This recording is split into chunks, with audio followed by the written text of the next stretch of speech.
Hello, Algebra. This is week 9 of our distance learning experience. We're going to be jumping into how to use the quadratic formula and talking about what the discriminant is. There are 2 parts to this week, only because I know that I want to separate these two and give you an opportunity to kind of take a break between. But let's just go ahead and get into this. We've been solving quadratics for a little while now. And we already know that we can solve a quadratic by graphing.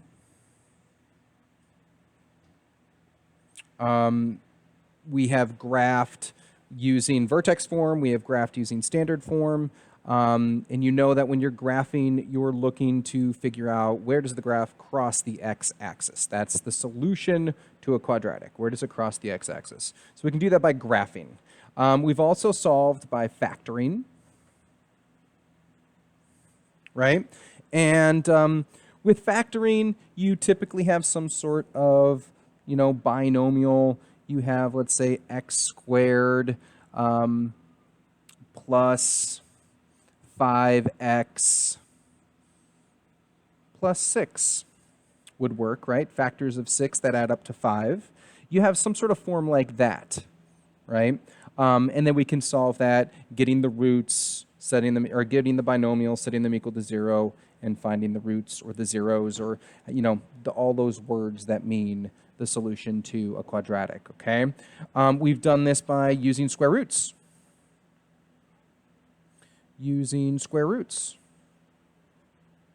Right, and that's when we've not had that middle term, and it was just simply something like x squared minus 25 equals 0.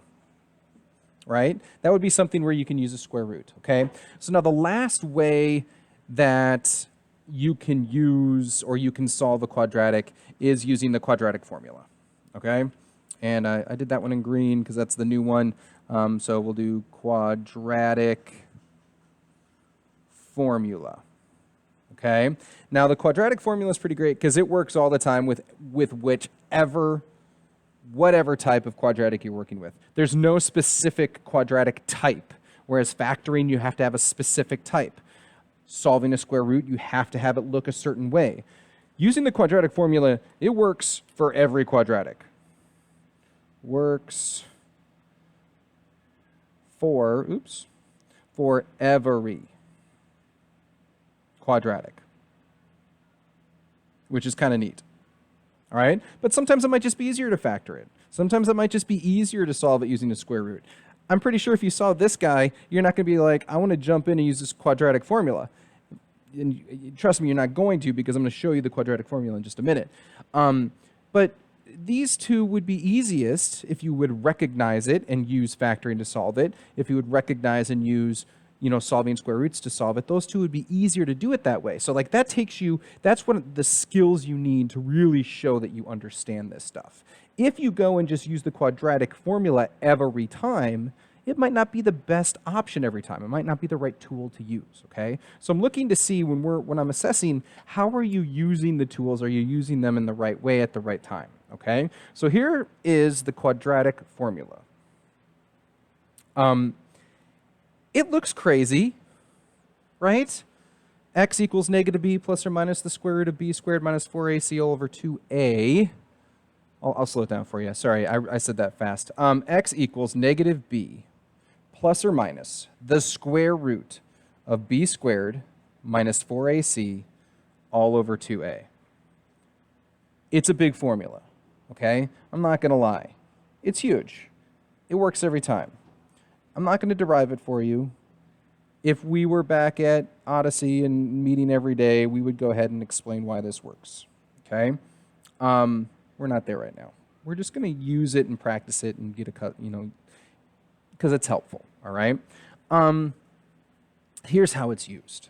So you'll notice that there are 3 variables in here. We have an A, we have a B, we have a C, all right? We need to know what that A, B, and C is, okay?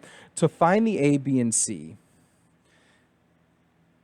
the A, B, and C are the coefficients in the quadratic. And I want you to take a minute and see if you can remember what the definition of a coefficient is. I've said it a couple times back when we were all together at Odyssey. Take a minute, kind of think about it. Do you remember what a coefficient is? Okay. The coefficient is the number in front of the variable, all right? Now, in this case, we also have a constant, right? So we have a number in front of the variable, a number in front of the variable, a number in front of the variable. So the A, we go alphabetical. A is going to be 1. There's a 1 here. It can't be a 0 because then there would be no x squared, right? So A is going to be 1. It's the number in front of the x squared. B is the number in front of the x. In this case, -4. Now, kids, this is a place where I see a lot of people make mistakes and they just put 4. That 4 is negative, okay? And then you have C. C is the constant, in this case, -7, okay? So now we go to our formula, and we have to plug everything in. And this is what it looks like, and it's big. There's a lot of steps to it. So I'm going to actually give myself a little bit more room. And my first step is I'm just going to plug everything in. -b. My b is already negative. But what that means is I have to do negative, -b. Oh, -7. Or sorry, 4. What am I doing? I'm tired. -4. This is a -4. Yikes. So -4 plus or minus square root b squared -4 squared minus 4 times a, which is 1, times c, which is -7. Okay? Then that's all over. I have to put all of that underneath the denominator of 2 times 1. Now it's just order of operations. X equals -4 is 4, plus or minus the square root.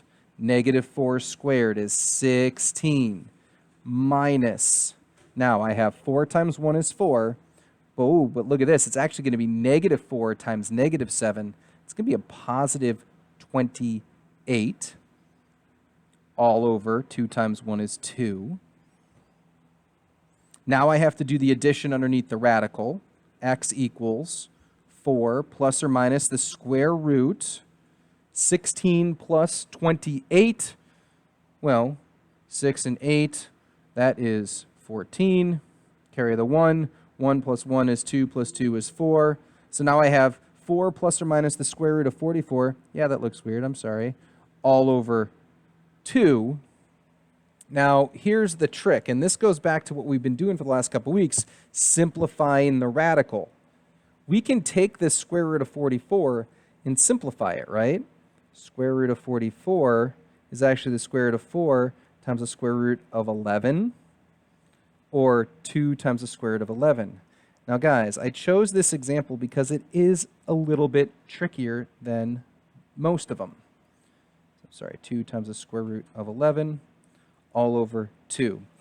We want to think that this is the final answer, but we can actually now simplify this fraction. Because what I'd like you to think is this number 4 is divisible by 2, but this number 2 is also divisible by 2. So you can simplify the quadratic if both of these numbers can be simplified by that one. Okay? So 4 divided by 2 is 2. 2 divided by 2 is 1. And this is your answer. X equals 2 plus or minus the square root of 11. Now, do you see why we couldn't factor? We don't have an exact number. That's why we couldn't use square roots on this one either, because it's just not going to work out in this great way. We have that middle term, right? This is the way the final answer would be written. And that's your example for solving a square root. Part 2 is going to go over what the discriminant is. See you in a bit.